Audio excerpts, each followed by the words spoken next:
Akali conference ਦੌਰਾਨ ਸਰਦਾਰ ਸਿਮਰਨਜੀਤ ਸਿੰਘ ਮਾਨ ਨੇ ਸੰਗਤਾਂ ਨਾਲ ਸਾਂਝੇ ਕੀਤੇ ਵਿਚਾਰ। ਜੀਰਾ ਸ਼ਰਾਬ ਫੈਕਟਰੀ ਖਿਲਾਫ ਚੱਲਦੇ ਮੋਰਚੇ 'ਚ ਪਹੁੰਚੇ ਵਾਰਿਸ ਪੰਜਾਬ ਦੇ ਜਥੇਬੰਦੀ ਦੇ ਮੁਖੀ ਅੰਮ੍ਰਿਤਪਾਲ ਸਿੰਘ। ਬੰਦੀ ਸਿੰਘਾਂ ਦੀ ਰਿਹਾਈ ਲਈ ਲੱਗੇ ਕੌਮੀ ਮੋਰਚੇ 'ਚ ਸ਼ਾਮਿਲ ਹੋਏ ਬਲਜੀਤ ਸਿੰਘ ਦਾਦੂਵਾਲ। ਸ਼੍ਰੋਮਣੀ ਅਕਾਲੀ ਦਲ ਅੰਮ੍ਰਿਤਸਰ ਦੇ ਪ੍ਰਧਾਨ ਅਤੇ ਸੰਗਰੂਰ ਤੋਂ ਮੈਂਬਰ ਪਾਰਲੀਮੈਂਟ ਸਰਦਾਰ ਸਿਮਰਨਜੀਤ ਸਿੰਘ ਮਾਨ ਮੁਕਤਸਰ ਵਿਖੇ ਹੋਈ ਅਕਾਲੀ ਕਾਨਫਰੰਸ ਵਿੱਚ ਸ਼ਾਮਿਲ ਹੋਏ ਅਤੇ ਸਿੱਖ ਸੰਗਤਾਂ ਨਾਲ ਆਪਣੇ ਵਿਚਾਰ ਸਾਂਝੇ ਕੀਤੇ। ਇਸ ਮੌਕੇ ਉਹਨਾਂ ਕਿਹਾ ਕਿ ਸਿੱਖ ਕੌਮ ਹਮੇਸ਼ਾ ਚੜ੍ਹਦੀ ਕਲਾ ਵਿੱਚ ਰਹੇਗੀ, ਪਰ ਸਾਨੂੰ ਇਕਜੁੱਟ ਹੋਣ ਦੀ ਲੋੜ ਹੈ। ਉਹਨਾਂ ਕਿਹਾ ਕਿ ਹਿੰਦੁਸਤਾਨ ਦੀ ਹਕੂਮਤ ਲੰਮੇ ਸਮੇਂ ਤੋਂ ਸਿੱਖਾਂ ਦੀਆਂ ਮੰਗਾਂ ਲਟਕਾਉਂਦੀ ਆ ਰਹੀ ਹੈ। ਇਹਨਾਂ ਮੰਗਾਂ ਨੂੰ ਪੂਰਾ ਕਰਾਉਣ ਲਈ ਸਿੱਖਾਂ ਨੂੰ ਮਿਲ ਕੇ ਸੰਘਰਸ਼ ਕਰਨ ਦੀ ਲੋੜ ਹੈ। ਮੈਂ ਵੀ ਕਿਸੇ ਦਾ ਜ਼ੋਰ ਲਾ ਲਿਆ कि सिख कौम नूं पंजाब नूं किसी ना किसी तरह इंसाफ दे सका, दवा सका, पर मैं भी टकरा मार मार के फेल होया होया। इहदी वजह की है कि साडी कौम टुकड़ियां दे विच हो गई है। तुसी मैनू दसो, जो बीजेपी का नुमाइंदा खड़दा वो किसी सिख मुसलमान या ईसाई नू टिकट दिंदा नहीं दिंदा, क्यों करके बहुत गिनती हिंदू कौम अपने धर्म दे विच रह के अपने ही सीटां ते बिठाउंदी है। फिर सिख कौम जिन्ने इन्ना दुख झल्लिया, तशद्दद झल्ली है, इहदे विच अपनी कौमियत क्यों नहीं अजे तक घुसी हैगी। तुसी जाके कौम ने फैसले करने हैं कि असी टुकड़े टुकड़े क्यों होए हुए हैं। जे असी एक हो जाइए, पार्टी तुहानू आज़ादी देने के लिए तैयार है, पर आपां आज़ादी के लिए अजे तैयार नहीं।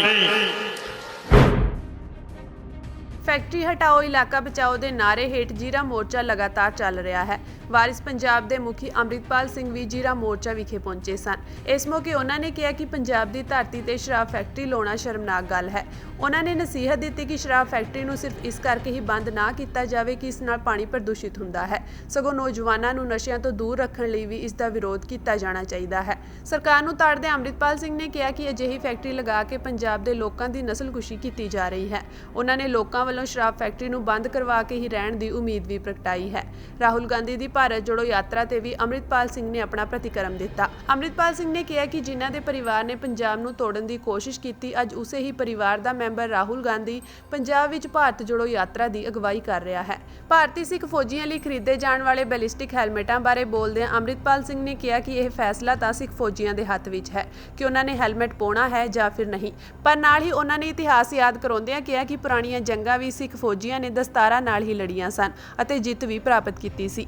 उन्होंने दोष लाया कि सरकार सिर्फ सिखां दे सिरां तो पग्गां हटवा के टोपियां पहना देना चाहुंदी है, इसलिए उन्होंने सिख फौजियों नूं इसदा इकट्ठे होकर विरोध करन दी भी अपील की है। मोर्चा बंदी ਸਿੰਘਾਂ ਦਾ भी लग गया, मोर्चा बेदबी ਲਈ भी लगा, मोर्चा शराब ਦੀਆਂ फैक्ट्रियां बंद कराउण ਲਈ भी लाउणा पै रिहा सन। शराब खालसा जी चंगी चीज़ है, कोई वो बांह खड़ी करके कह सकता भी शराब चंगी है। पीण वाले भी नहीं कहिंदे, जिहड़े पींदे ने ना उन्हां नूं पता माड़ी है। शराब की फैक्ट्री लग जानी होर गल है, शराब की फैक्ट्री की जिहड़ी लाण बनती है ਉਹਨੂੰ बोर करके साडी धरती 'ਚ सुੱਟਣਾ ਤੇ ਉਹਦਾ पानी साडियां मोटरां 'ਚ साडे ट्यूबवैलां 'ਚ आउण लग पैਣਾ होर गल। उस गल ते मोर्चा लगना ते सरकार वालों उस मोर्चे ते बैठे नौजवानों बजुर्गों ते डांग सोटा फेरना, ये सानू लगदा है भी कोई आज़ादी की निशानी। सो सारे ही मिलजुल के फैसला करिए, पर सब तो पहली शुरुआत ਖਾਲਸਾ ਜੀ ਸਿਰ ਦੇਣ ਤੋਂ ਹੋਣੀ ਹੈ। ਜਿੰਨਾ ਚਿਰ ਅਸੀਂ ਸੀਸ ਸਤਿਗੁਰ ਨੂੰ ਭੇਟ ਨਹੀਂ ਕਰਦੇ, ਬਾਹਰ ਜਿੰਨੇ ਮਰਜ਼ੀ ਨਾਰੇ ਮਾਰੀ ਜਾਈਏ, ਨੌਜਵਾਨ ਕਹਿੰਦੇ ਨੇ ਵੀ ਐਂ ਕਰ ਦਿਆਂਗੇ ਜੀ, ਓਂ ਕਰ ਦਿਆਂਗੇ, ਤੁਸੀਂ ਇੱਕ ਵਾਰੀ ਬਚਨ ਕਰੋ ਇਦਾਂ ਕਰ ਦਿਆਂਗੇ। ਮੈਂ ਕਿਹਾ ਮੇਰੇ ਬਚਨ ਤੁਸੀਂ ਕਾਹਦੇ ਮੰਨਣੇ? ਮੈਂ ਪਾਪੀ ਬੰਦਾ, ਮੈਂ ਪਾਪੀ ਹਾਂ, ਮੇਰੇ ਬਚਨ ਕਾਹਦੇ ਤੁਸੀਂ ਮੰਨਣੇ ਆ? ਤੁਸੀਂ ਸਤਿਗੁਰ ਦੇ ਬਚਨ ਮੰਨ ਲਓ। ਸਤਿਗੁਰ ਦਾ ਬਚਨ ਹੈ ਵੀ ਭਾਈ ਖੰਡੇ ਬਾਟੇ ਕੀ ਬੌਲ ਛਕੋ ਤੇ ਫਿਰ ਮੇਰੇ ਸਿੱਖ ਖਵਾਓ। ਸਤਿਗੁਰ ਸੱਚੇ ਪਾਤਸ਼ਾਹ ਨੇ ਆਪਣੇ ਪੁੱਤਰ ਕੁਰਬਾਨ ਕੀਤੇ ਤੇ ਇਹ ਆਖਿਆ, ਇਨ ਪੁੱਤਰਨ ਕੇ ਸੀਸ ਪਰ ਵਾਰ ਦਿਏ ਸੁਧ ਚਾਰ, ਚਾਰ ਮੋਏ ਤੋਂ ਕਿਆ ਹੁਆ ਜੀਵਤ ਕਈ ਹਜ਼ਾਰ। ਤੇ ਕਿੰਨਾਂ ਦੀ ਖਾਤਰ ਆਖਿਆ ਸੀ ਖਾਲਸਾ ਜੀ? ਸਾਡੇ ਵੱਲ ਨੂੰ ਉਂਗਲ ਕਰਕੇ ਕਹਿ ਦਿੱਤਾ ਹੈ ਤੇ ਅਸੀਂ ਆਹ ਮਾਣ ਰੱਖਿਆ ਗੁਰੂ ਦਾ। 7 ਜਨਵਰੀ ਨੂੰ ਬੰਦੀ ਸਿੰਘਾਂ ਦੀ ਰਿਹਾਈ ਦੇ ਲਈ ਜਗਤਾਰ ਸਿੰਘ ਹਵਾਰਾ ਕਮੇਟੀ ਨੇ ਮੋਰਚਾ ਸ਼ੁਰੂ ਕੀਤਾ ਸੀ। ਇਸ ਮੋਰਚੇ ਵਿੱਚ ਇੱਕ ਹਫ਼ਤੇ ਤੋਂ ਬਾਅਦ ਹਰਿਆਣਾ ਗੁਰਦੁਆਰਾ ਪ੍ਰਬੰਧਕ ਕਮੇਟੀ ਦੇ ਸਾਬਕਾ ਪ੍ਰਧਾਨ ਬਲਜੀਤ ਸਿੰਘ ਦਾਦੂਵਾਲ ਸ਼ਾਮਿਲ ਹੋਏ। ਉਹਨਾਂ ਦੀ ਸ਼ਮੂਲੀਅਤ ਨੂੰ ਲੈ ਕੇ ਵੱਡਾ ਵਿਵਾਦ ਖੜਾ ਹੋ ਗਿਆ। ਹਵਾਰਾ ਕਮੇਟੀ ਦੇ ਮੈਂਬਰ ਅਤੇ ਜਗਤਾਰ ਸਿੰਘ ਹਵਾਰਾ ਦੇ ਵਕੀਲ ਅਮਰ ਸਿੰਘ ਚਾਹਲ ਨੇ ਦਾਦੂਵਾਲ ਨੂੰ ਕਿਹਾ ਕਿ ਜਿਸ ਰੂਪ ਵਿੱਚ ਤੁਸੀਂ ਮੋਰਚੇ ਵਿੱਚ ਸ਼ਾਮਿਲ ਹੋਣ ਲਈ ਪਹੁੰਚੇ ਹੋ, ਉਹ ਸਾਨੂੰ ਕਬੂਲ ਨਹੀਂ ਹੈ। ਤੁਸੀਂ ਕਹਿ ਰਹੇ ਹੋ ਕਿ ਮੈਂ ਇਸ ਮੋਰਚੇ ਨੂੰ ਹਮਾਇਤ ਦਿੰਦਾ ਹਾਂ, ਸਾਨੂੰ ਤੁਹਾਡਾ ਇਹ ਰੋਲ ਨਹੀਂ ਚਾਹੀਦਾ ਹੈ। ਤੁਹਾਨੂੰ 2015 ਵਿੱਚ ਸਿੱਖ ਸੰਗਤ ਨੇ ਸਰਬੱਤ ਖਾਲਸਾ ਸੱਦ ਕੇ ਤਖਤ ਸ੍ਰੀ ਦਮਦਮਾ ਸਾਹਿਬ ਦੇ ਜਥੇਦਾਰ ਦੀ ਜ਼ਿੰਮੇਵਾਰੀ ਸੌਂਪੀ ਸੀ, ਪਰ ਤੁਸੀਂ ਉਸ ਤੋਂ ਅਸਤੀਫਾ ਦੇ ਦਿੱਤਾ। ਹੁਣ ਤੁਸੀਂ ਆਪਣਾ ਅਸਤੀਫਾ ਵਾਪਿਸ ਲਓ ਅਤੇ ਇਸ ਅੰਦੋਲਨ ਨਾਲ ਪੂਰੀ ਤਰ੍ਹਾਂ ਜੁੜੋ। ਤੁਸੀਂ ਸਿੱਖ ਪੰਥ ਦੇ ਜਥੇਦਾਰ ਵਾਂਗ ਭਾਈ ਜਗਤਾਰ ਸਿੰਘ ਹਵਾਰਾ ਦੀ ਰਿਹਾਈ ਦੇ ਲਈ ਮੋਰਚੇਬੰਦੀ ਕਰੋ। ਸਿਰਫ ਬਾਹਰੋਂ ਹਮਾਇਤ ਨਹੀਂ ਚਾਹੀਦੀ ਹੈ। ਪੰਡਾਲ ਦੇ ਅੰਦਰ ਹਵਾਰਾ ਦੇ ਵਕੀਲ ਅਮਰ ਸਿੰਘ ਚਾਹਲ ਉਹਨਾਂ ਨੂੰ ਮੋਰਚੇ ਦੀ ਅਗਵਾਈ ਕਰਨ ਦੀ ਜ਼ਿੰਮੇਵਾਰੀ ਨਿਭਾਉਣ ਲਈ ਕਹਿ ਰਹੇ ਸਨ, ਤਾਂ ਬਾਹਰ ਦਾਦੂਵਾਲ ਖਿਲਾਫ ਨੌਜਵਾਨ ਨਾਅਰੇ ਲਾ ਰਹੇ ਸਨ। ਮੋਰਚੇ ਵਿੱਚ ਸ਼ਾਮਿਲ ਨੌਜਵਾਨਾਂ ਨੇ ਬਲਜੀਤ ਸਿੰਘ ਦਾਦੂਵਾਲ ਦੇ ਖਿਲਾਫ ਨਾਅਰੇ ਲਾਉਂਦੇ ਹੋਏ ਉਹਨਾਂ ਨੂੰ ਪੰਥ ਦਾ ਗੱਦਾਰ ਤੱਕ ਕਹਿ ਦਿੱਤਾ। ਉਹਨਾਂ ਸਵਾਲ ਕੀਤਾ ਕਿ ਬਰਗਾੜੀ ਮੋਰਚੇ ਨੂੰ ਫਤਿਹ ਕਰਨ ਤੋਂ ਪਹਿਲਾਂ ਦਾਦੂਵਾਲ ਨੇ ਅਖੀਰ ਕਿਉਂ ਮੋਰਚਾ ਖਤਮ ਕਰ ਦਿੱਤਾ। ਨੌਜਵਾਨਾਂ ਨੇ ਇਲਜ਼ਾਮ ਲਗਾਇਆ ਕਿ ਦਾਦੂਵਾਲ ਨੇ ਸਿੱਖ ਭਾਵਨਾਵਾਂ ਨੂੰ ਆਪਣਾ ਕੱਦ ਉੱਚਾ ਕਰਨ ਦੇ ਲਈ ਵਰਤਿਆ। ਸਿਰਫ ਇੰਨਾ ਹੀ ਨਹੀਂ, ਗੁੱਸੇ ਵਿੱਚ ਨੌਜਵਾਨਾਂ ਨੇ ਰਾਧਾ ਸੁਆਮੀ ਦੇ ਮੁਖੀ ਗੁਰਵਿੰਦਰ ਸਿੰਘ ਢਿੱਲੋਂ ਅਤੇ ਬਲਜੀਤ ਸਿੰਘ ਦਾਦੂਵਾਲ ਦੀਆਂ ਨਜ਼ਦੀਕੀਆਂ ਨੂੰ ਲੈ ਕੇ ਵੀ ਸਵਾਲ ਚੁੱਕੇ। ਉਹਨਾਂ ਕਿਹਾ ਕਿ ਦਾਦੂਵਾਲ ਉਹਨਾਂ ਲੋਕਾਂ ਨਾਲ ਮਿਲਦੇ ਹਨ ਜੋ ਸਿੱਖ ਪੰਥ ਦੀ ਸੋਚ ਅਤੇ ਮਰਿਆਦਾ ਦੇ ਉਲਟ ਹਨ। ਉਹ ਦੇਹਧਾਰੀ ਗੁਰੂ ਨੂੰ ਪ੍ਰਮੋਟ ਕਰ ਰਹੇ ਹਨ। ਕੁਝ ਨੌਜਵਾਨਾਂ ਨੇ ਕਿਹਾ ਕਿ ਹਰਿਆਣਾ ਗੁਰਦੁਆਰਾ ਪ੍ਰਬੰਧਕ ਕਮੇਟੀ ਤੇ ਕਬਜ਼ਾ ਕਰਨ ਦੇ ਲਈ ਉਹਨਾਂ ਨੇ ਸ਼੍ਰੋਮਣੀ ਕਮੇਟੀ ਨੂੰ ਦੋ ਫਾੜ ਕਰ ਦਿੱਤਾ।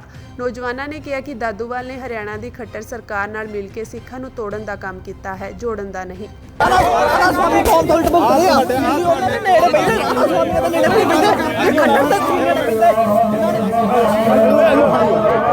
ਦੇਖੋ ਜੀ, ਇਹਨਾਂ ਨੇ ਕਿਹਾ ਕਿ ਸਰਕਾਰ ਅੱਗੇ ਮੰਗਾਂ ਰੱਖਣ ਦੇ ਆ, ਅਸੀਂ ਮੰਗਾਂ ਰੱਖਣੀਆਂ। ਸੰਤਾਂ ਨੇ ਕਿਹਾ ਕਿ ਜੇ ਇਨਸਾਫ ਨਹੀਂ ਦਿੰਦੇ ਤਾਂ ਇਨਸਾਫ ਲੈਣਾ ਆਉਂਦਾ ਹੈ। ਅਸੀਂ ਹੱਕ ਲੈਣ ਆਏ, ਮੰਗਾਂ ਮੰਗਣੀਆਂ, ਭਿਖਾਰੀ ਨਹੀਂ, ਅਸੀਂ ਹੱਕ ਲੈਣ ਆਏ ਤਾਂ ਲੈ ਕੇ ਜਾਵਾਂਗੇ। ਤੇ ਇਹਨਾਂ ਦੀ ਉਹਨਾਂ ਨਾਲ ਸਾਂਝ ਹੈ। ਜੇ ਰਾਧਾ ਸੁਆਮੀ ਆਪਣੇ ਆਪ ਨੂੰ ਗੁਰੂ ਖੋਦੇ ਆ, ਉਹ ਗੁਰੂ ਦਾ ਨਰਾਦਰ ਕਰਦੇ ਆ। ਇਹ ਰਾਧਾ ਸੁਆਮੀ ਨਾਲ ਸਾਂਝ ਆ, ਖੱਟਰ ਦੇ ਨਾਲ ਇਹਨਾਂ ਦੀ ਸਾਂਝ ਆ। ਜਿਹੜਾ ਕਹਿੰਦਾ ਸੰਤਾਂ ਦੀ ਫੋਟੋ ਗੁਰੂ ਘਰਾਂ 'ਚ ਲੱਗੀ ਆ, ਉੱਥੇ ਵੀ ਜਾ ਨਹੀਂ ਸਕਦਾ, ਉੱਥੇ ਜਾਂਦਾ ਨਹੀਂ। ਖੱਟਰ ਦੇ ਸੰਤਾਂ ਦੇ ਉੱਥੇ ਚੁੱਕੇ ਨੇ, ਜਥੇਦਾਰ ਕਦੀ ਨਹੀਂ ਹੋ ਸਕਦੇ। ਅਸੀਂ ਨਹੀਂ ਜਥੇਦਾਰ ਮੰਨਦੇ। ਇਹ ਬਸ ਹੁਣ ਇੱਥੇ ਆਪਣੀ ਹੋਂਦ, ਜਦੋਂ ਇਹ ਹਰਿਆਣਾ ਕਮੇਟੀ ਦੇ ਪ੍ਰਧਾਨ ਸੀ, ਉਦੋਂ ਕਿਉਂ ਨਹੀਂ ਇਹਨਾਂ ਬੰਦੀ ਸਿੰਘਾਂ ਦੀ ਗੱਲ ਕੀਤੀ? ਅੱਜ ਇਹਨਾਂ ਨੂੰ ਪ੍ਰਧਾਨ ਤੋਂ ਹਟਾ ਦਿੱਤਾ ਗਿਆ। ਅੱਜ ਇੱਥੇ ਆਏ ਆ, ਇਹ ਮੋਰਚੇ ਵੇਚਣਾ ਚਾਹੁੰਦੇ, ਮੋਰਚੇ ਖਰਾਬ ਕਰਨਾ ਚਾਹੁੰਦੇ ਆ। ਬਾਬਾ ਜੀ ਇਹਨਾਂ ਨੂੰ ਮੋਰਚੇ ਤੋਂ ਦੂਰ ਰੱਖਿਆ ਜਾਵੇ ਬਸ। ਇੱਕ ਜਿਹੜੀ ਬੇਨਤੀ ਕਰਨੀ ਸੀ, ਜੇ ਤੁਹਾਡੇ ਚੈਨਲ ਰਾਹੀਂ ਸੁਣਨ ਤਾਂ ਸਾਨੂੰ ਜ਼ਰੂਰ ਦੱਸਣ। ਚਾਹੇ ਸਾਨੂੰ ਜੋ ਮਰਜ਼ੀ ਕਹਿਣ, ਧਰਮ ਦਾ ਠੇਕੇਦਾਰ ਕੋਈ ਨਹੀਂ ਹੈ, ਸਭ ਸੇਵਾਦਾਰ ਹੈ। ਅਸੀਂ ਇੱਕ ਬੇਨਤੀ ਕਰਨੀ ਸੀ ਵੀ ਨੌਜਵਾਨ ਤੁਹਾਡੇ ਤੋਂ ਖਫਾ ਹੈ ਬਰਗਾੜੀ ਮੋਰਚੇ ਨੂੰ ਲੈ ਕੇ, ਬਹਿਬਲ ਕਲਾਂ ਵਾਲੇ ਕਾਂਡ ਨੂੰ ਲੈ ਕੇ। ਜੇ ਉੱਥੇ ਸੰਤ ਸਮਾਜ ਇਕੱਠਾ ਹੋ ਸਕਦਾ ਹੈ, ਉੱਥੇ ਸੰਤ ਸਮਾਜ ਦਾ ਵਖਰੇਵਾਂ ਬਾਅਦ ਵਿੱਚ ਪਿਆ, ਤੇ ਅੱਜ ਇੱਥੇ ਕਿਉਂ ਨਹੀਂ ਤੁਸੀਂ ਇਕੱਠੇ ਹੋ ਸਕਦੇ? ਸਾਨੂੰ ਜੋ ਯੰਗਸਟਰਸ ਨੂੰ ਜਾਂ ਜੋ ਨੌਜਵਾਨੀ ਨੂੰ, ਸਿੱਖ ਨੌਜਵਾਨੀ ਨੂੰ ਤੁਹਾਡੇ ਤੇ ਰੋਸ ਹੈ, ਤੁਸੀਂ ਉਹਦੇ ਵਾਸਤੇ ਕੀ ਕਹਿਣਾ ਹੈ? ਤੇ ਸਾਨੂੰ ਧੱਕੇ ਮਾਰਦੇ ਕੀ ਉਹਨਾਂ ਦਾ ਫਰਜ਼ ਨਹੀਂ ਬਣਦਾ ਸੀ ਸਾਨੂੰ ਦੱਸਣ ਦਾ ਵੀ ਨੌਜਵਾਨੋ, ਜੇ ਤੁਹਾਡੇ ਮਨ 'ਚ ਕੋਈ ਗੁੱਸਾ ਹੈ, ਅਸੀਂ ਕਿਹਾ ਪੱਤਰਕਾਰਾਂ ਨੂੰ ਬਾਅਦ ਪਹਿਲਾਂ ਗੱਲ ਕਰ ਲਓ, ਬਾਅਦ 'ਚ ਸਾਡੀ ਸੰਗਤ ਨਾਲ ਗੱਲ ਕਰ ਲਿਓ। ਨਹੀਂ ਕੀਤੀ ਗਈ, ਕਿਉਂ?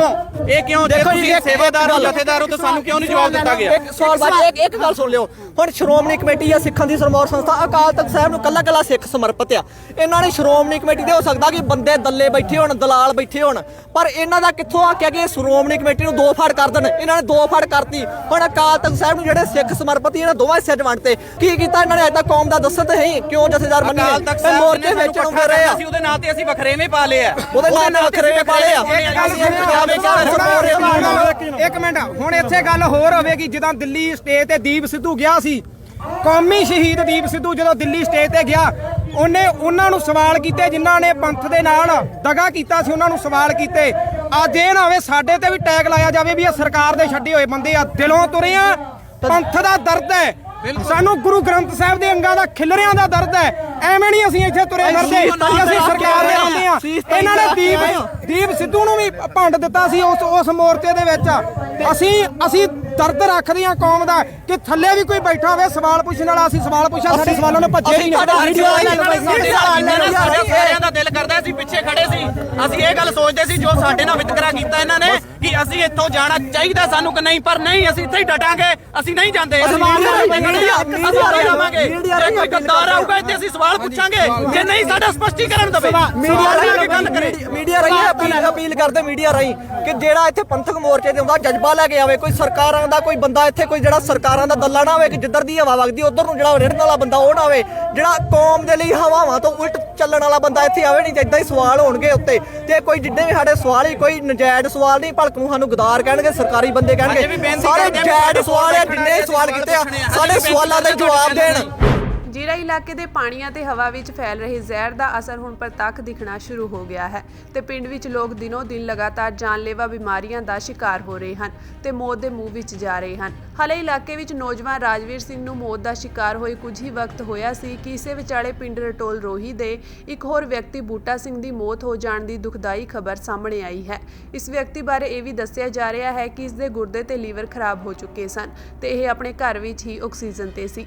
ਪਿੰਡ ਰਟੋਲ ਰੋਹੀ ਮਾਲਬਰੋਸ ਫੈਕਟਰੀ ਤੋਂ ਸਭ ਤੋਂ ਜ਼ਿਆਦਾ ਪ੍ਰਭਾਵਿਤ ਪਿੰਡਾਂ ਵਿੱਚੋਂ ਇੱਕ ਹੈ। ਮੌਤ ਦਾ ਸ਼ਿਕਾਰ ਹੋਣ ਵਾਲੇ ਵਿਅਕਤੀ ਬੂਟਾ ਸਿੰਘ ਨੇ ਕੱਲ ਹੀ ਇੱਕ ਗੱਲਬਾਤ ਦੇ ਦੌਰਾਨ ਆਪਣੀ ਵਿਗੜੀ ਹੋਈ ਸਿਹਤ ਲਈ ਮਾਲਬਰੋ ਸ਼ਰਾਬ ਫੈਕਟਰੀ ਨੂੰ ਜ਼ਿੰਮੇਵਾਰ ਠਹਿਰਾਇਆ ਸੀ ਤੇ ਇਸ ਦੌਰਾਨ ਉਹਨਾਂ ਦੀ ਹਾਲਤ ਇੰਨੀ ਵਿਗੜੀ ਹੋਈ ਸੀ ਕਿ ਉਹਨਾਂ ਕੋਲੋਂ ਬੋਲਿਆ ਵੀ ਨਹੀਂ ਸੀ ਜਾ ਰਿਹਾ। ਜਾਰੀ ਕੀਤੀ ਗਈ ਇੱਕ ਵੀਡੀਓ ਵਿੱਚ ਬੂਟਾ ਸਿੰਘ ਦੇ ਪਰਿਵਾਰ ਦੀ ਮੰਦੀ ਹਾਲਤ ਸਾਫ਼ ਦਿਖ ਰਹੀ ਹੈ। ਇਸੇ ਵੀਡੀਓ ਵਿੱਚ ਪਰਿਵਾਰ ਨੇ ਵੀ ਬਿਮਾਰੀ ਦਾ ਕਾਰਨ ਮਾਲਬਰੋਸ ਫੈਕਟਰੀ ਨੂੰ ਦੱਸਿਆ ਹੈ ਤੇ ਇਹ ਵੀ ਖੁਲਾਸਾ ਕੀਤਾ ਹੈ ਕਿ ਫੈਕਟਰੀ ਵਿੱਚ 2 ਮਹੀਨੇ ਬੂਟਾ ਸਿੰਘ ਨੇ ਕੰਮ ਵੀ ਕੀਤਾ ਸੀ, ਜਿਸ ਦੌਰਾਨ ਉਹਨਾਂ ਤੋਂ ਗੰਦੇ ਪਾਣੀ ਵਾਲੇ ਡਰਮ ਸਾਫ਼ ਕਰਵਾਏ ਜਾਂਦੇ ਸੀ। ਇਸ ਤੋਂ ਬਾਅਦ ਹੀ ਉਹਨਾਂ ਨੂੰ ਇਸ ਬਿਮਾਰੀ ਨੇ ਘੇਰ ਲਿਆ ਤੇ ਕੰਮ ਛੱਡਣ ਤੋਂ ਬਾਅਦ ਹੌਲੀ-ਹੌਲੀ ਲੀਵਰ ਤੇ ਦੋਨੋਂ ਗੁਰਦੇ ਖਰਾਬ ਹੋ ਗਏ ਤੇ ਹਾਲਤ ਦਿਨੋਂ ਦਿਨ ਖਰਾਬ ਹੁੰਦੀ ਗਈ। ਡਾਕਟਰਾਂ ਨੇ ਵੀ ਇਲਾਜ ਦੌਰਾਨ ਬਿਮਾਰੀ ਦਾ ਕਾਰਨ ਪਾਣੀ ਨੂੰ ਹੀ ਦੱਸਿਆ ਸੀ। ਜ਼ਿਕਰਯੋਗ ਹੈ ਕਿ ਇਸੇ ਪਰਿਵਾਰ ਦੇ ਇੱਕ ਹੋਰ ਬਜ਼ੁਰਗ ਔਰਤ ਦੇ ਲੀਵਰ ਤੇ ਗੁਰਦੇ ਦੋਵੇਂ ਖਰਾਬ ਹੋਣੇ ਸ਼ੁਰੂ ਹੋ ਚੁੱਕੇ ਹਨ ਤੇ ਉਹਨਾਂ ਦਾ ਵੀ ਇਲਾਜ ਚੱਲ ਰਿਹਾ ਹੈ। ਪਰਿਵਾਰ ਦੇ ਹੋਰ ਮੈਂਬਰਾਂ ਨੇ ਵੀ ਇਹਨਾਂ ਹਾਲਾਤਾਂ ਲਈ ਜ਼ਿੰਮੇਵਾਰ ਕੇਵਲ ਸ਼ਰਾਬ ਫੈਕਟਰੀ ਨੂੰ ਹੀ ਦੱਸਿਆ ਹੈ ਤੇ ਇਸ ਨੂੰ ਬੰਦ ਕਰਨ ਦੀ ਮੰਗ ਕੀਤੀ ਹੈ। ਹਾਲਾਤ ਦੇਖੋ ਕਿ ਕੱਲ ਇਸ ਵਿਅਕਤੀ ਨੇ ਆਪਣੀ ਇਸ ਹਾਲਤ ਦਾ ਜ਼ਿੰਮੇਵਾਰ ਫੈਕਟਰੀ ਨੂੰ ਦੱਸਿਆ ਸੀ ਤੇ ਅੱਜ ਉਸ ਦੀ ਵੀ ਮੌਤ ਹੋ ਜਾਣ ਦੀ ਖਬਰ ਸਾਹਮਣੇ ਆ ਗਈ, ਜਿਸ ਤੋਂ ਬਾਅਦ ਸਾਰੇ ਪਿੰਡ ਤੇ ਪਰਿਵਾਰ ਵਿੱਚ ਸੋਗ ਦਾ ਮਾਹੌਲ ਹੈ। ਇਹ ਪਾਣੀ ਕਾਰਨ ਹੀ ਵਾਰ-ਵਾਰ ਡਾਕਟਰ ਕਹਿ ਰਹੇ ਸੀ ਵੀ ਤੁਹਾਡਾ ਪਾਣੀ ਠੀਕ ਨਹੀਂਗਾ ਜੀ, ਤੇ ਚਲੋ ਪੂਰੀ ਤਰ੍ਹਾਂ ਨਾਲ ਗੌਰ ਨਹੀਂ ਕੀਤਾ ਗਿਆ ਜਿੰਨਾ ਚਿਰ ਆਪਣਾ ਪਾਣੀ ਮੁਕੰਮਲ ਤੌਰ ਤੇ ਪਤਾ ਨਹੀਂ ਲੱਗਾ ਵੀ ਇਹ ਪਾਣੀ ਕਰਕੇ ਹੋ ਰਿਹਾ, ਕਿਉਂਕਿ ਪਾਣੀ ਸਾਫ਼ ਸੀ ਪਰ ਪਾਣੀ ਪੂਰੇ ਪੀਣ ਯੋਗ ਨਹੀਂ ਸੀ, ਵੇਖਣ 'ਚ ਸਾਫ਼ ਸੀ। ਆਹ ਮੇਰੀ ਮਾਤਾ ਜੀ ਦੀ ਰਿਪੋਰਟ ਆ, ਧਿਆਨ ਨਾਲ ਕੈਮਰਾ ਮੈਨੂੰ ਬੇਨਤੀ ਕਰਦਾ 12/1/2023 ਦੀ ਰਿਪੋਰਟ ਆ, ਉੱਪਰ ਤਰੀਕ ਵੀ ਨੋਟ ਕਰਾ ਦੇ ਮਾਤਾ ਜੀ ਆ ਜਾਓ ਮਾੜਾ। ਹਾਂਜੀ, ਇਹ ਮੇਰੀ ਮਾਤਾ ਜੀ ਨੇ, ਇਹਨਾਂ ਦੀ ਕੱਲ ਦੀ ਰਿਪੋਰਟ ਆ। ਇਹ ਅਸੀਂ ਨਾਰਮਲ ਚੈੱਕਅਪ ਕਰਾਉਣ ਵਾਸਤੇ ਗਏ ਸੀ ਤੇ ਡਾਕਟਰ ਨੇ ਸਪੈਸ਼ਲ ਇਹ ਗੱਲ ਕਹੀ ਆ ਵੀ ਤੁਹਾਡੇ ਮਤਲਬ ਮਾਤਾ ਜੀ ਕੀ ਖਾਂਦੇ ਪੀਂਦੇ ਆ ਜੀ। ਅਮਰਤਾਰੀ ਮਾਤਾ ਜੀ ਮੇਰੇ, ਇਹਨਾਂ ਨੇ ਖਾਣਾ ਪੀਣਾ ਕੀ ਆ, ਫਿਰ ਉਹਨੇ ਦੱਸਿਆ ਵੀ ਤੁਹਾਡੇ ਪਾਣੀ 'ਚ ਪ੍ਰੋਬਲਮ ਆ। ਉਹ ਕਹਿੰਦੇ ਵੀ ਇਹ ਕਿਡਨੀ ਲਿਵਰ ਦੀ ਪ੍ਰੋਬਲਮ ਸ਼ੁਰੂ ਹੋ ਚੁੱਕੀ ਆ, ਸੰਭਲ ਜਾਓ। ਇਹ ਦੇਖੋ ਜੀ, ਮਾਤਾ ਜੀ ਨੂੰ ਵੀ ਕਿਡਨੀ ਤੇ ਲੀਵਰ ਦੀ ਪ੍ਰੋਬਲਮ ਆ। ਇਹ ਹਾਲਾਤ ਸਾਡੇ ਪਿੰਡਾਂ ਇੱਕ ਪਰਿਵਾਰ 'ਚ 2 ਮਰੀਜ਼ ਆ, ਇਹ ਪਰਿਵਾਰ ਇੱਕ ਹੀ ਆ, ਇਹ ਘਰਾਂ ਦੇ ਨਹੀਂ। ਆ ਮਾਤਾ ਜੀ ਨੂੰ ਵੀ ਕਿਡਨੀ ਦੀ ਪ੍ਰੋਬਲਮ ਆ। ਤਾਂ ਕੀ ਕਹਿਣਾ ਚਾਹੀਂਗੇ 2-3 ਲਫ਼ਜ਼ਾਂ ਵਿੱਚ ਸਰਕਾਰ ਨੂੰ ਕੀ ਕਹਿਣਾ ਚਾਹੀਂਗੇ? ਕਹਿਣਾ ਕੀ ਆ ਵੀਰ, ਸਾਡੀ ਫੈਕਟਰੀ ਬੰਦ ਹੋਣੀ ਚਾਹੀਦੀ, ਬਹੁਤ ਔਖੇ ਅਸੀਂ ਜਿਆਦੇ। ਅੱਜ ਮਤਲਬ ਤੁਹਾਡੇ ਵੀ ਇਹ ਪਰਿਵਾਰ 'ਚ ਬਾਈ ਜੀ ਪਏ ਨੇ, ਪੁੱਤ ਆ ਮੇਰਾ ਜੀ, ਤੁਹਾਡਾ ਪੁੱਤ ਲੱਗਦਾ ਹੈ ਨਾ, ਤੇ ਤੁਸੀਂ ਵੀ ਬਿਮਾਰ ਹੋ। ਹਾਂਜੀ, ਕੀ ਨਿੱਕੇ ਭੋਰਾ ਬੱਚੇ ਕਮਾਈ ਆ ਕੋਈ ਨਹੀਂ, ਕੀ ਕਰੂ ਤਾਂ ਕਿੱਥੋਂ ਦਵਾਈ ਨੂੰ ਪੈਸੇ ਲਓ, ਕਿੰਨਾ ਖਰਚ ਹੁੰਦਾ। ਪਰਿਵਾਰ ਦੇ ਘਰ ਦੇ ਹਾਲਾਤ ਕਿੱਦਾਂ ਦੇ ਆ? ਬਹੁਤ ਮਾੜੇ ਆ ਜੀ ਹਾਲਾਤ। ਤਾਂ ਟਾਈਮ ਨਾਲ ਵੀ ਪਾਸਾ ਵੱਟ ਜਾਂਦੇ ਵੀਰ, ਉਦੋਂ ਸਾਰੇ ਪਾਸਾ ਵੱਟ ਜਾਂਦੇ ਆ ਤੇ ਕਿੱਥੋਂ ਇੰਨਾ ਪੈਸਾ ਆਵੇ ਇਲਾਜ ਨੂੰ ਦੱਸੋ, ਤੇ ਘਰ ਦਾ ਖਰਚਾ ਕਿੱਥੋਂ ਚੱਲੇ।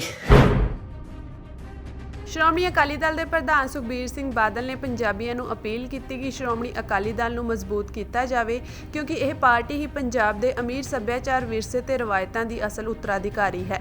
ਉਹਨਾਂ ਐਲਾਨ ਕੀਤਾ ਕਿ ਪਾਰਟੀ ਸਰਬੱਤ ਦੇ ਭਲੇ ਦੇ ਮੂਲ ਸਿਧਾਂਤ ਮੁਤਾਬਕ ਆਪਣਾ ਸੰਘਰਸ਼ ਜਾਰੀ ਰੱਖੇਗੀ। ਇੱਥੇ ਮਾਘੀ ਮੇਲੇ ਤੇ ਵਿਸ਼ਾਲ ਇਕੱਠ ਨੂੰ ਸੰਬੋਧਨ ਕਰਦਿਆਂ ਸੁਖਬੀਰ ਸਿੰਘ ਬਾਦਲ ਨੇ ਕਿਹਾ ਕਿ ਪੰਜਾਬ ਦਾ ਭਵਿੱਖ ਸਿਰਫ ਉਸੇ ਪਾਰਟੀ ਦੇ ਹੱਥ ਵਿੱਚ ਸੁਰੱਖਿਅਤ ਹੈ ਜਿਸ ਨੇ ਰਿਕਾਰਡ ਤੋੜ ਵਿਕਾਸ ਕਰਵਾਇਆ ਹੈ ਅਤੇ ਸ਼ਾਂਤੀ ਤੇ ਫਿਰਕੂ ਸਦਭਾਵਨਾ ਕਾਇਮ ਰਹਿਣੀ ਯਕੀਨੀ ਬਣਾਈ। ਉਹਨਾਂ ਕਿਹਾ ਕਿ ਪੰਜਾਬੀਆਂ ਨੇ ਵੇਖ ਲਿਆ ਕਿ ਪਿਛਲੀ ਕਾਂਗਰਸ ਸਰਕਾਰ ਨੇ ਕਿੰਨੇ ਝੂਠੇ ਵਾਅਦੇ ਕੀਤੇ ਸਨ ਜੋ ਪੂਰੇ ਨਹੀਂ ਕੀਤੇ ਗਏ। ਉਹਨਾਂ ਕਿਹਾ ਕਿ ਪੰਜਾਬੀ ਭਾਜਪਾ ਤੋਂ ਜ਼ਿਆਦਾ ਆਸਾ ਨਹੀਂ ਲਾ ਸਕਦੇ ਹਨ ਕਿਉਂਕਿ ਇਹ ਪਾਰਟੀ ਪੰਜਾਬੀਆਂ ਨੂੰ ਇੱਕ ਦੂਜੇ ਨਾਲ ਲੜਾਉਣ ਲਈ ਭੜਕਾ ਰਹੀ ਹੈ। ਪੰਜਾਬੀਆਂ ਨੂੰ ਫੈਸਲੇ ਲੈਣ ਤੋਂ ਪਹਿਲਾਂ ਸੋਚ ਵਿਚਾਰ ਕਰਨ ਦੀ ਸਲਾਹ ਦਿੰਦਿਆਂ ਸੁਖਬੀਰ ਬਾਦਲ ਨੇ ਕਿਹਾ ਕਿ ਉਹ ਪਹਿਲਾਂ ਵੀ ਭਾਵਨਾਵਾਂ ਦੇ ਵਹਿਣ ਵਿੱਚ ਵਹਿ ਚੁੱਕੇ ਹਨ। ਸੁਖਬੀਰ ਬਾਦਲ ਨੇ ਪੰਜਾਬੀਆਂ ਨੂੰ ਕਿਹਾ ਕਿ ਉਹ ਰਾਹੁਲ ਗਾਂਧੀ ਦਾ ਸਵਾਗਤ ਕਰਨ ਤੋਂ ਪਹਿਲਾਂ ਆਪਣੇ ਮਨਾਂ ਵਿੱਚ ਵਿਚਾਰ ਕਰ ਲੈਣ। ਉਹਨਾਂ ਕਿਹਾ ਕਿ ਕਾਂਗਰਸ ਪਾਰਟੀ ਅਤੇ ਗਾਂਧੀ ਪਰਿਵਾਰ ਨੇ ਪੰਜਾਬ ਦੀ ਸਿੱਖ ਕੌਮ ਦਾ ਸਭ ਤੋਂ ਵੱਧ ਨੁਕਸਾਨ ਕੀਤਾ ਹੈ। ਸ਼੍ਰੋਮਣੀ ਅਕਾਲੀ ਦਲ, ਸ਼੍ਰੋਮਣੀ ਗੁਰਦੁਆਰਾ ਪ੍ਰਬੰਧਕ ਕਮੇਟੀ ਆਪਣੀਆਂ ਕੌਮ ਦੀਆਂ ਜਥੇਬੰਦੀਆਂ, ਆ ਕੋਈ ਬਾਦਲ ਪਰਿਵਾਰ ਦੀ ਜਾਂ ਕਿਸੇ ਹੋਰ ਪਰਿਵਾਰ ਦੀ ਜਥੇਬੰਦੀ ਨਹੀਂ, ਆਪਣੀ ਕੌਮ ਦੀ ਜਥੇਬੰਦੀਆਂ 102 ਸਾਲ ਪੁਰਾਣੀ ਜਥੇਬੰਦੀਆਂ। ਆ ਜਥੇਬੰਦੀਆਂ ਉਦੋਂ ਬਣੀਆਂ ਜਦੋਂ ਆਪਣੇ ਗੁਰੂ ਘਰਾਂ ਦੇ ਉੱਤੇ ਮਹੰਤਾਂ ਦਾ ਕਬਜ਼ਾ ਸੀ ਤੇ ਇਹ ਜੇ ਗਲਤ ਕੰਮ ਕਰਦੇ ਸੀ ਤੇ ਆਪਣੀ ਕੌਮ ਨੂੰ ਬਰਦਾਸ਼ਤ ਨਹੀਂ ਹੋਇਆ ਤੇ ਆਪਣੇ ਬਜ਼ੁਰਗਾਂ ਨੇ ਇਕੱਠੇ ਹੋ ਕੇ ਗੁਰੂ ਘਰਾਂ ਨੂੰ ਆਜ਼ਾਦ ਕਰਾਇਆ। ਤੇ ਉਹਨਾਂ ਬਾਅਦ ਜਦੋਂ ਸ਼੍ਰੋਮਣੀ ਗੁਰਦੁਆਰਾ ਪ੍ਰਬੰਧਕ ਕਮੇਟੀ ਬਣਾਈ ਤੇ ਉਦੋਂ ਹੀ ਉਹਨਾਂ ਨੇ ਸੋਚਿਆ ਕਿ ਆਪਣੀ ਇੱਕ ਸਿਆਸੀ ਫੌਜ ਚਾਹੀਦੀ ਹੈ ਤਾਂ ਹੀ ਆਪਣੀ ਕੌਮ ਬਚ ਸਕਦੀ ਹੈ, ਗੁਰੂ ਘਰਾਂ ਦੇ ਉੱਤੇ ਹਮਲੇ ਬਚ ਸਕਦੇ ਹੈ। ਤੇ ਉਦੋਂ 1 ਮਹੀਨੇ ਬਾਅਦ ਉਹਨਾਂ ਨੇ ਆਪਣੀ ਇੱਕ ਸਿਆਸੀ ਫੌਜ ਬਣਾਈ ਜਿਸ ਦਾ ਨਾਂ ਸ਼੍ਰੋਮਣੀ ਅਕਾਲੀ ਦਲ ਰੱਖਿਆ ਗਿਆ।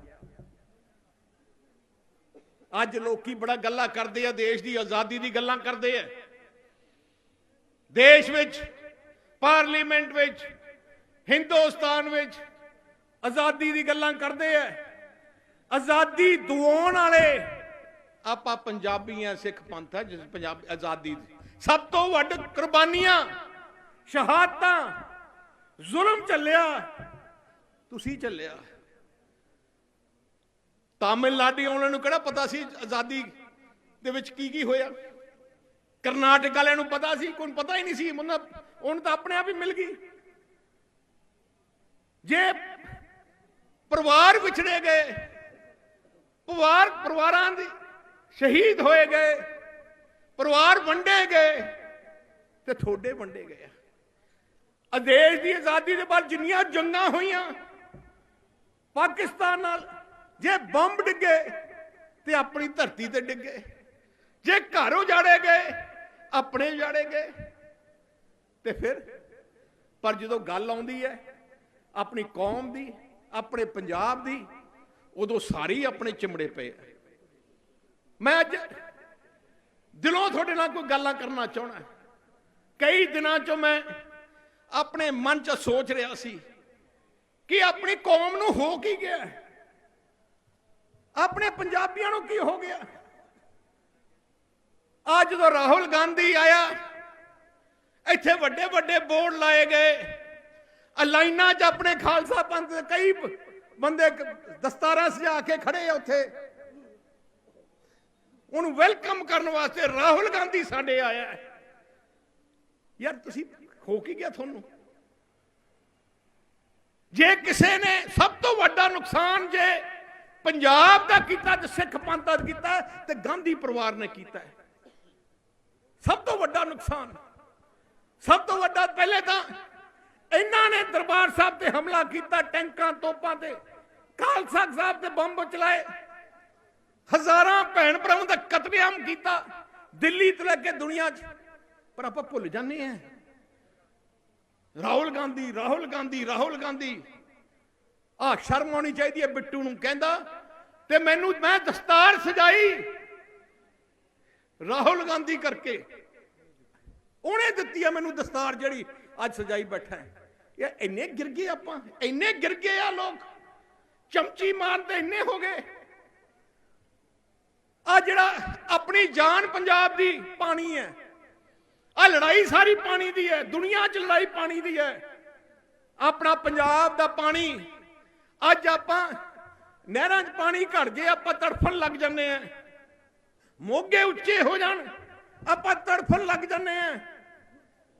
ਪਰ ਪਾਣੀ ਜੇ ਪੰਜਾਬ ਦਾ ਹੈ, ਜਦੋਂ ਦੇਸ਼ ਆਜ਼ਾਦ ਹੋਇਆ, ਜੋ ਦੇਸ਼ ਨੂੰ ਪਾਣੀ ਆਪਣਾ ਵੰਡਿਆ ਗਿਆ, ਜੇ ਸਭ ਤੋਂ ਵੱਡਾ ਹਮਲਾ ਆਪਣੇ ਦੇ ਪੰਜਾਬ ਤੇ ਕੀਤਾ ਤੇ ਕਾਂਗਰਸ ਨੇ ਕੀਤਾ, ਇੰਦਰਾ ਗਾਂਧੀ ਨੇ ਕੀਤਾ। ਆ ਜਿਹੜਾ ਰਾਜਸਥਾਨ ਦੀ ਨਹਿਰ ਜਾਂਦੀ ਹੈ, ਆ ਸਾਰਾ ਪਾਣੀ ਆਪਣਾ ਸੀ। ਰਾਜਸਥਾਨ ਨੂੰ ਇੱਕ ਬੂੰਦ ਦਾ ਹੱਕ ਨਹੀਂ ਹੈ ਪਾਣੀ ਮਿਲਣ ਦਾ, ਕਿਉਂਕਿ ਰੈਪੇਰੀਅਨ ਰਾਈਟ ਦੇ ਹਿਸਾਬ ਨਾਲ ਜਿਹੜੇ ਸੂਬੇ ਵਿੱਚੋਂ ਨਹਿਰ ਜਾਂਦੀ, ਦਰਿਆ ਜਾਂਦਾ, ਉਹੀ ਸੂਬੇ ਦਾ ਹੱਕ ਹੁੰਦਾ ਹੈ। ਪਰ ਇੰਦਰਾ ਗਾਂਧੀ ਨੇ ਧੱਕੇ ਨਾਲ, ਉਦੋਂ ਦਰਬਾਰਾ ਸਿੰਘ ਕਾਂਗਰਸ ਦਾ ਰਾਜ ਸੀ, ਮੁੱਖ ਮੰਤਰੀ ਨੂੰ ਬਣਾਇਆ, ਉਹਨੂੰ ਕਿਹਾ ਆ ਦਸਖਤ ਕਰ, ਮੈਂ ਪਾਣੀ ਦੇਣਾ ਰਾਜਸਥਾਨ ਨੂੰ, ਜਿਹਦਾ ਨਾਮ ਰੱਖਿਆ ਇੰਦਰਾ ਗਾਂਧੀ ਕਨਾਲ। ਤੇ ਦਰਬਾਰਾ ਸਿੰਘ ਨੇ ਸਿਰ ਝੁਕਾ ਕੇ ਦਸਖਤ ਕਰਤੇ। ਜਿੰਨਾ ਪਾਣੀ ਸੀ, ਹਲੇ ਤੁਹਾਨੂੰ ਪਤਾ ਨਹੀਂ, ਜਿੰਨਾ ਪੰਜਾਬ ਦਾ ਉਦੋਂ ਪਾਣੀ ਸੀ, ਅੱਧਾ ਪਾਣੀ ਉਦੋਂ ਦਸਖਤ ਕਰ ਦਿੱਤਾ ਰਾਜਸਥਾਨ ਵਾਸਤੇ। ਤੇ ਹਲੇ ਆਪਾਂ ਭੁੱਲ ਜਾਂਦੇ ਆ, ਤੇ ਵੋਟਾਂ ਆਉਂਦੀਆਂ ਕਾਂਗਰਸ ਨੂੰ, ਆਪਾਂ ਫਿਰ ਤੋਂ ਗੱਲਾਂ ਕਰਨ ਲੱਗ ਜਾਂਦੇ ਆ। ਉਹਦੇ ਬਾਅਦ ਐਸਵਾਇਲ ਨਹਿਰ, ਕਿ ਹਰਿਆਣੇ ਨੂੰ ਪਾਣੀ ਚਾਹੀਦਾ ਹੈ, ਤੇ ਉਹ ਵੀ ਇੰਦਰਾ ਗਾਂਧੀ ਨੇ ਕੀਤਾ। ਇੰਦਰਾ ਗਾਂਧੀ ਨੇ ਬੁਲਾ ਕੇ ਫਿਰ ਤੋਂ ਹੁਕਮ ਕੀਤਾ, ਆ ਤਾਂ ਸ਼੍ਰੋਮਣੀ ਅਕਾਲੀ ਦਲ ਹੈ ਜਿਹੜਾ ਪਾਣੀ ਆ ਬਚਾ ਲਿਆ। ਜੇ ਐਸਵਾਇਲ ਨਹਿਰ ਨਿਕਲ ਜਾਂਦੀ ਤੇ ਤੁਹਾਡੇ ਪੱਲੇ ਕੁਛ ਨਹੀਂ ਰਹਿਣਾ ਸੀ, ਕੁਛ ਨਹੀਂ ਰਹਿਣਾ ਸੀ। ਆ ਤੁਸੀਂ ਕਹਿੰਦੇ ਆ ਪੰਜਾਬ ਦੀਆਂ ਪਾਰਟੀਆਂ ਗੱਲ ਕਰਨਗੀਆਂ, ਆ ਕਾਂਗਰਸ ਵਰਗੇ ਡੱਕਾ ਤੋੜਿਆ ਨਹੀਂ। ਆ ਇਹਨਾਂ ਨੇ, ਮੈਨੂੰ ਲੱਗਦਾ ਆਜ਼ਾਦੀ ਦੇ ਬਾਅਦ ਮੈਂ ਦੇਖਿਆ ਪਿਛਲੇ 20 25 30 ਸਾਲਾਂ ਚ 10 ਸਾਲ ਸਰਕਾਰ ਰਹੀ ਹੈ, ਇੱਕ ਚੀਜ਼ ਦੱਸ ਦਿਓ, ਇੱਕ ਨਿਸ਼ਾਨੀ ਦੱਸ ਦਿਓ। ਝੂਠ ਤੇ ਨਿਰਭਰ ਪਾਰਟੀਆਂ, ਆ ਦਿੱਲੀ ਦੀਆਂ ਪਾਰਟੀਆਂ, ਉਵੇਂ ਹੀ ਆਮ ਆਦਮੀ ਪਾਰਟੀ ਹੈ, ਉਵੇਂ ਬੀਜੇਪੀ ਹੈ। ਜੇ ਸੱਚੀ ਵਾਰਿਸ, ਜੇ ਪੰਜਾਬ ਦੀ ਪਾਰਟੀ ਜੇ ਸੱਚੀ ਵਾਰਿਸ ਤੁਹਾਡੀ ਹੈ, ਜੇ ਤੁਹਾਡੀ ਜ਼ਬਾਨ ਹੈ, ਜੇ ਤੁਹਾਡੀ ਦਿਲ ਦੀ ਧੜਕਣ ਹੈ, ਉਹ ਸ਼੍ਰੋਮਣੀ ਅਕਾਲੀ ਦਲ ਹੈ। ਪੰਜਾਬ ਵਿੱਚ ਵੱਖ-ਵੱਖ ਥਾਵਾਂ ਤੇ ਧਰਨਾ ਦੇ ਰਹੇ ਪ੍ਰਦਰਸ਼ਨਕਾਰੀਆਂ ਨੂੰ ਸਿੱਖ ਜਥੇਬੰਦੀ ਦਲ ਖਾਲਸਾ ਨੇ ਇੱਕ ਖਾਸ ਅਪੀਲ ਕੀਤੀ ਹੈ। ਜਥੇਬੰਦੀ ਨੇ ਸਾਰੇ ਪ੍ਰਦਰਸ਼ਨਕਾਰੀਆਂ ਨੂੰ 26 ਜਨਵਰੀ ਨੂੰ ਕਾਲਾ ਗਣਤੰਤਰ ਦਿਵਸ ਵਜੋਂ ਮਨਾਉਣ ਦੀ ਅਪੀਲ ਕੀਤੀ ਹੈ। ਪਾਰਟੀ ਦੇ ਆਗੂਆਂ ਨੇ ਮੁਹਾਲੀ, ਲਤੀਫਪੁਰਾ, ਜੀਰਾ ਤੇ ਬਹਿਬਲ ਵਿਖੇ ਚੱਲ ਰਹੇ ਪੱਕੇ ਮੋਰਚਿਆਂ ਦੇ ਪ੍ਰਬੰਧਕਾਂ ਅਤੇ ਅੰਦੋਲਨਕਾਰੀ ਕਿਸਾਨਾਂ ਨੂੰ 26 ਜਨਵਰੀ ਨੂੰ ਕਾਲੇ ਗਣਤੰਤਰ ਦਿਵਸ ਦੇ ਰੂਪ ਵਿੱਚ ਮਨਾਉਣ ਦਾ ਹੋਕਾ ਦਿੱਤਾ ਹੈ। ਜਲੰਧਰ ਸ਼ਹਿਰ ਦੀ ਲਤੀਫਪੁਰਾ ਬਸਤੀ ਵਿੱਚ ਘਰਾਂ ਦੇ ਢਹਿ ਢੇਰੀ ਹੋਣ ਤੋਂ ਬਾਅਦ ਉੱਥੋਂ ਦੇ ਵਸਨੀਕਾਂ ਨੇ ਅੱਜ ਸੜਕਾਂ ਤੇ ਉਤਰ ਕੇ ਰੋਸ ਪ੍ਰਦਰਸ਼ਨ ਕੀਤਾ ਤੇ ਅੱਜ ਜਲੰਧਰ ਨੈਸ਼ਨਲ ਹਾਈਵੇ ਤੇ ਰੇਲਵੇ ਲਾਈਨ ਨੂੰ 4 ਘੰਟਿਆਂ ਤੱਕ ਜਾਮ ਰੱਖਿਆ। ਇਸ ਮੌਕੇ ਕਿਸਾਨ ਜਥੇਬੰਦੀਆਂ ਵੀ ਉਜਾੜੇ ਗਏ ਲੋਕਾਂ ਦੇ ਹੱਕ ਵਿੱਚ ਉਤਰ ਆਈਆਂ ਹਨ। ਧਰਨਾਕਾਰੀਆਂ ਦੀ ਮੰਗ ਹੈ ਕਿ ਸਰਕਾਰ ਉਹਨਾਂ ਨੂੰ ਉੱਥੇ ਹੀ ਘਰ ਬਣਾ ਕੇ ਦੇਵੇ ਜਿੱਥੇ ਉਹਨਾਂ ਦੇ ਪਹਿਲਾਂ ਹੀ ਬਣੇ ਹੋਏ ਸੀ, ਕਿਉਂਕਿ ਉਹਨਾਂ ਦੀਆਂ ਭਾਵਨਾਵਾਂ ਉਸ ਜਗ੍ਹਾ ਨਾਲ ਜੁੜੀਆਂ ਹੋਈਆਂ ਹਨ। ਹਾਲਾਂਕਿ ਸਰਕਾਰ ਨੇ ਉਜਾੜੇ ਗਏ ਲੋਕਾਂ ਨੂੰ ਫਲੈਟ ਦੇਣ ਦੀ ਗੱਲ ਕਹੀ ਸੀ, ਪਰ ਲੋਕਾਂ ਨੇ ਸਾਫ਼ ਮਨਾ ਕਰ ਦਿੱਤਾ ਸੀ। ਇਸ ਵਿਰੋਧ ਪ੍ਰਦਰਸ਼ਨ ਕਾਰਨ ਆਵਾਜਾਈ ਬਿਲਕੁਲ ਹੀ ਠੱਪ ਹੋ ਗਈ ਤੇ ਜਾਮ ਲੱਗਣ ਕਾਰਨ ਵਾਹਨਾਂ ਦੀਆਂ ਵੱਡੀਆਂ ਕਤਾਰਾਂ ਲੱਗ ਗਈਆਂ। ਹਾਲਾਂਕਿ ਪੁਲਿਸ ਪ੍ਰਸ਼ਾਸਨ ਵੱਲੋਂ ਇਸ ਜਾਮ ਨੂੰ ਖੁਲਵਾਉਣ ਲਈ ਗੱਡੀਆਂ ਤੇ ਵਾਹਨਾਂ ਨੂੰ ਹੋਰ ਰਸਤੇ ਰਾਹੀਂ ਲੰਘਾਇਆ ਗਿਆ ਤੇ ਸੁਰੱਖਿਆ ਦੇ ਵੀ ਪੂਰੇ ਇੰਤਜ਼ਾਮ ਕੀਤੇ ਗਏ। ਇਸੇ ਤਰ੍ਹਾਂ ਰੇਲਵੇ ਟਰੈਕ ਜਾਮ ਕਰਨ ਤੋਂ ਬਾਅਦ ਰੇਲ ਆਵਾਜਾਈ ਤੇ ਵੀ ਅਸਰ ਪਿਆ ਹੈ, ਕਿਉਂਕਿ ਪ੍ਰਦਰਸ਼ਨਕਾਰੀਆਂ ਵੱਲੋਂ ਰੇਲਵੇ ਲਾਈਨ ਨੂੰ ਵੀ ਪੂਰੀ ਤਰ੍ਹਾਂ ਨਾਲ ਜਾਮ ਕਰ ਦਿੱਤਾ ਗਿਆ ਸੀ। ਕਿਸਾਨ ਆਗੂਆਂ ਦਾ ਕਹਿਣਾ ਹੈ ਕਿ ਨਵਾਂ ਸਾਲ ਤੇ ਹੋਰ ਤਿਉਹਾਰ ਇਹਨਾਂ ਲੋਕਾਂ ਨੇ ਸੜਕਾਂ ਤੇ ਹੀ ਗੁਜ਼ਾਰੇ ਹਨ, ਪਰ ਸਰਕਾਰ ਅੰਨੀ ਬੋਲੀ ਬਣ ਕੇ ਬੈਠੀ ਹੋਈ ਹੈ ਤੇ ਇਹਨਾਂ ਲਈ ਕੁਝ ਵੀ ਨਹੀਂ ਕਰ ਰਹੀ।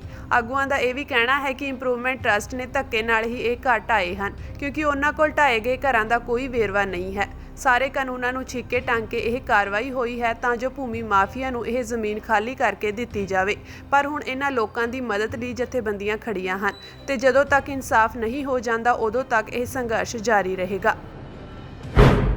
ਕੇਂਦਰੀ ਗ੍ਰਹਿ ਮੰਤਰੀ ਅਮਿਤ ਸ਼ਾਹ 29 ਜਨਵਰੀ ਨੂੰ ਪਟਿਆਲਾ ਵਿੱਚ ਰੈਲੀ ਕਰਨਗੇ। ਪਟਿਆਲਾ ਸਾਬਕਾ ਮੁੱਖ ਮੰਤਰੀ ਕੈਪਟਨ ਅਮਰਿੰਦਰ ਸਿੰਘ ਦਾ ਗੜ੍ਹ ਹੈ ਅਤੇ ਕੈਪਟਨ ਹਾਲ ਹੀ ਵਿੱਚ ਭਾਜਪਾ ਵਿੱਚ ਸ਼ਾਮਿਲ ਹੋਏ ਹਨ। ਵਿਧਾਨ ਸਭਾ ਚੋਣਾਂ 'ਚ ਹਾਰ ਤੋਂ ਬਾਅਦ ਇਹ ਵੀ ਕੈਪਟਨ ਲਈ ਸ਼ਕਤੀ ਪ੍ਰਦਰਸ਼ਨ ਹੋਵੇਗਾ।